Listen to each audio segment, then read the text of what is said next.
Hi, everyone. It is our team call power session, and we are doing Beach Money by Jordan Adler. So what an amazing book. So basically it is creating your dream life through network marketing, and very practical. I'm loving the information. It's probably one of my favorite books in our profession, and I'd highly recommend getting a copy.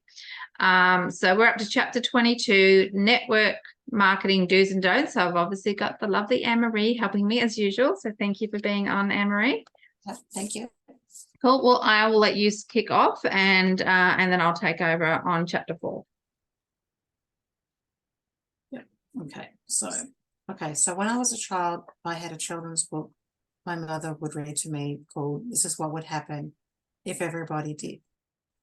It was an illustrated book that showed some type of bad behavior exhibited by a child that left-hand page followed by the consequence of that bad behavior on the right-hand page. For example, the left page would say, "Stomp on the cat," showing a child stomping on a cat, and the right page, "This is what would happen if everybody did," showing a bunch of freaked out, stomped on cats all over the page. Or cats. Okay. Then the left page would say, "Leave a mess," showing a child not picking up his things, and then on the right page, "This is what would happen if everybody did," showing a world with clutter and trash everywhere. I think it taught me the meaning of consequences. Good book. Yeah. I need to get the book myself. When I was a kid, but anyway, that's a very good book. So let's look at what to do in your network marketing business. This is a hilarious skit from that famous comedian Bob Newhart did when he plays a psychiatrist and a patient comes in with some complaints and in need of some counselling. Bob Newhart's advice to him was stop. Have you seen it? It's so funny. Have you seen the skit? Okay. I don't think I've heard the name, but I don't think I've seen it.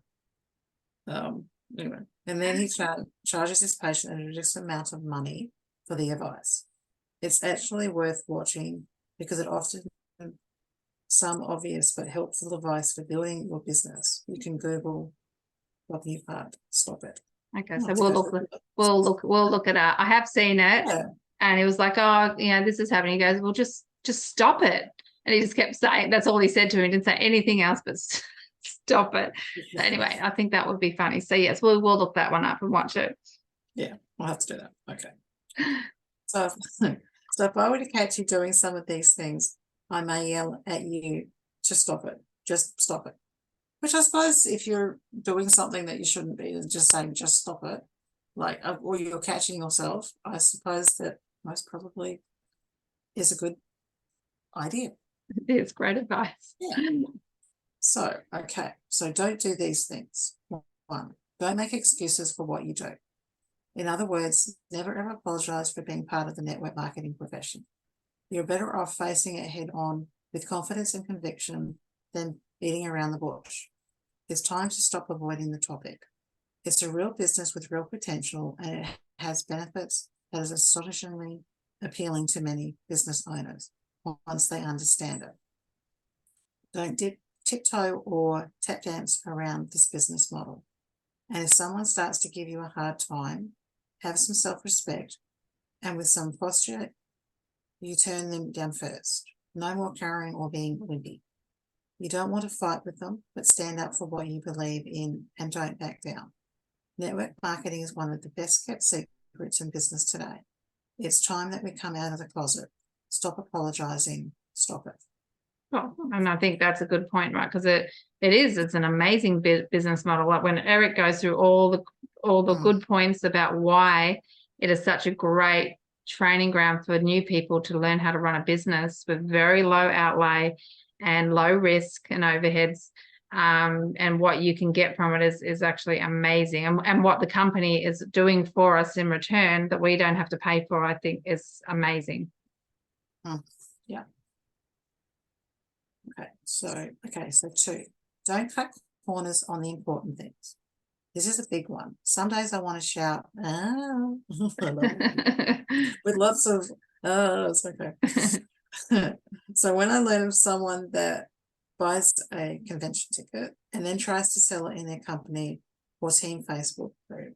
It breaks my heart because I know that if that person would just bite the bullet and go, it could transform his or her life forever. And many times not going is a death sentence in the business. Not going to your company convention is a bad idea. And buying a ticket to go and then not going is also a bad idea if you want success in your business. Cut corners when it comes to Starbucks. Cut corners when it comes to eating out. Cut corners when it comes to the cable bill. Downgrade to a lower package or eliminate it altogether. So cut corners when it comes to completing the remodeling project. Even cut corners in Christmas gifts. But don't negotiate with your future. Don't cut corners on your personal development. Don't cut corners on attending your annual convention, and don't cut corners on talks. I can honestly say that one of the reasons I'm here today is because I never took shortcuts when it came to investing in myself and in my business. Is that an interesting bit of advice considering what we just talked about? Yeah, I know, because I was like reading that thinking, okay, we were just talked about that. That's right. It's like, yeah. But I suppose it is, yeah, those things that are important like that, don't cut corners on that when you can stop watching TV or, you know, not even watching the cable at all, get rid of it together is because those things I suppose are not really going to help you build your business. If something's going to build your business, then don't cut corners on it. I suppose is what is. Yeah. Okay. And 3, don't quit when things get tough. One thing I can guarantee, things will get tough and you'll want to quit. You'll want to quit many times. And I've seen people quit at all different levels. I know lots of people who quit before making any money at all. And I even had a friend that quit that was making over $100,000 a month. He got into a fight with the founder of his company and he chose to walk away from a 1.5 million a year business. People quit at all levels. People quit for their own reasons. I also know that the number one reason for failure in a business is throwing in the towel. Most every failed network marketing business happened because someone chose to call it quits. And almost 100% of the time, it was when things got too difficult to continue. This is when your most valuable lessons are learned. No one is immune. You will think that your situation is different, but it's not. Never look back. You may need to hit the reset button on your business every week, but never, ever quit. Quitting is not a good strategy for success. Some people just need to get a bit of mental toughness and persistence. And I know it's not always easy, but, you know, like definitely it's not hard. It might be a more of a mind thing. It's mentally hard. It's definitely not physically hard. Not unless you're doing gimpy with flyers. That's hard because it's hilly. But yeah, it is. you know, it doesn't have to be hard. It's just, you know, it's just challenging, I suppose. I just need to put that in perspective, right? Yeah. So thank you, Anne-Marie, for doing the first 3. So number 4 is don't go all the way on the first date. So a relationship must come before marriage. Focus on getting to know the other person and understanding a little more about what makes them tick. I know you're excited and you want to share your business with the world, you'll have a better chance of success and acceptance if you get to know the other person before you tell them all about your business. Just saying, if you found yourself presenting all over the other person and you don't know anything about them, stop it. And it is a relationship business. And Eric had a great point because he did an example of someone was probably doing that, and he was trying to explain to her. She's like, when do I tell people about it? Should I wait or should, and he just said she was so full on. This is somebody who's just helping recently. And he just said, just pretend for a minute that you don't have a product or an opportunity to share and you're just being a normal, real person, just having a conversation. Could you help that person with something? What could you find out about them that you didn't know? Do that first and get to know people. And because people present when they've got something they're not happy with, they're not happy with their health, or they're tired, or they're stressed, or they hate their job, or they're not making enough money, or something's happened.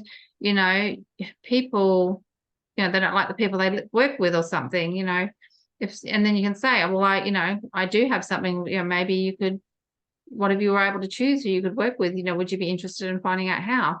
If you get the time, you shouldn't be jumping all over people. That's definitely for sure. Number 5 is don't say, I just got into this new little business. It's not a new little business. This statement plants a seed in the mind of your potential distributor that we have here is not such a big deal. It is a big deal. It's a multi-million enterprise that is transforming a generation of business people. I think it's actually a multi-billion now. Do you realize that your little business could someday have 1 million customers in it? Do that calculation. Conservatively, your checks would be hundreds of thousands of dollars a month. That scenario is conceivable. I just got into this new little business really does your business no justice. So stop using that phrase. Number 6, don't talk about the business. Talking about the business can be the kiss of death. First of all, it doesn't actually work because the person you're talking to hasn't seen what you have seen. People need to see it. I don't know about you, but I have caught myself a number of times beginning to tell people about the business, and I can see them drifting away as I continue to explain more and more. The eyes glaze over. I try and catch myself when this happens. Instead, I tell them I will get them with them soon, and then I just drop it. As we are parting, I say, I may get in touch with you and we'll set up a time to chat. So that's pretty cool. Then I text them and set up a time to show them everything from start to finish. Giving people the business in bits and pieces is not effective or professional. Refrain from talking about it. Set up a time to meet and take a full 30 minutes to 1 hour to show all of them from start to finish. So that could be like the Results Academy online, 45 minutes. You could be inviting them to something, sending them a tool, because you may need to do that as well. So there are, different ways of being able to do it. Yep. And number 7, which I think is fairly logical, but obviously he felt the need to say it, don't do nothing. Imagine a business where you did nothing. This is what would happen if everyone did nothing. Yeah. You would be part of a company with no growth. Your business starts with you, always. And it always is. So doing something is always better than doing nothing. So you are better off doing it horribly wrong than not at all. Why? Because at least when you are doing it wrong, you will get feedback that will teach you what not to do. So rather than waiting around and doing nothing, do something. What I've observed is that most people do nothing. And guess what happens as a result of them doing nothing? You guessed right. Nothing. So a big don't in this business is don't do nothing.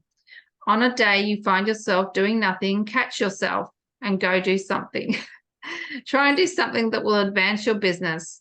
Look through your friends list on Facebook and send 10 messages asking each person to take a look at what you're doing. You could even say, if I were to send you a video about a way to make money, would you watch it? Now, this wouldn't be my first choice to show the business, but it's way better than doing nothing. So I guess I would work on relationship building. If I was going to do something and I wasn't sure what to do, I would just work on staying in touch with as many people as I could and just keeping the relationships up, because that's a huge, huge skill. Yeah. So number 8 is don't stalk or bug people that tell you no. And I was always told when someone says no, that's the start of the business relationship, because now they know that you have a business. So they definitely are very aware of it. And we know no doesn't always mean no forever. So I was at an event recently that had about 200 business owners. A young professional photographer walked up to me and we talked for a few minutes. She asked me what I did. I told her, and I may have well said I was a vampire. The cross came out. She gave me 3 reasons in about 10 seconds why she would never do my business. I was like, whoa. I have no interest in recruiting you. You just asked me what I did and I told you. She calmed down and we talked. I asked her a bunch of questions about her business and everyone left happy. But I realized the reason this happened is because she told one person in the group that she was uninterested, yet that person kept trying to recruit her. Don't do that. Stop trying to recruit people that tell you no. They know you want them. Stay in touch, be kind, be generous, and look for ways that you could help them grow. And that's a huge tip. Imagine if that's all you did is look for ways to help other people grow. They will watch you, and it's possible over time that they will come to you when they are ready if you keep the doors open. So always keep the doors open. If you find yourself chasing, stalking, groveling, bothering, or begging others to join in your business, stop it. Number 9, don't settle. Most people shrink their dreams down to meet income instead of building their income up to meet their dreams. Settling means giving up on life. You were born to fly. I was once told that God will not give us dreams that we weren't meant to fulfill. That's kind of interesting. Sometimes it takes the wind out of me when I watch people stop fighting for what they want and buying into the small thinking that is all around them. Settling is defeat. Settling is giving up. Winners don't give up, and most people settle. Most people stop trying, and most people lose heart. And this is why most people don't make it. But this doesn't have to be you. Stop selling out. Stop settling. Stop buying into the negativity. Which sounds better? Insert your name. Steve didn't settle. He wasn't a sellout. It was tough, but he persevered. And today, Steve has his dream life. Or Steve settled. He decided he didn't want to work that hard. He didn't see the job through, and his dream slipped away forever. He's older now and has lots of regrets.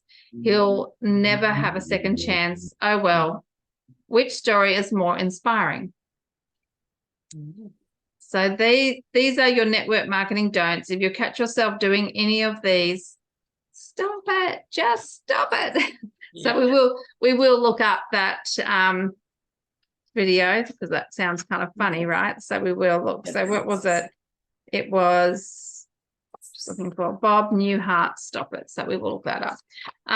Thank you, Anne-Marie, for doing the first section of that. I think that, I mean, it was done in a fun way, but he's giving some pretty good advice. Just be yourself. Just build relationships and be genuine.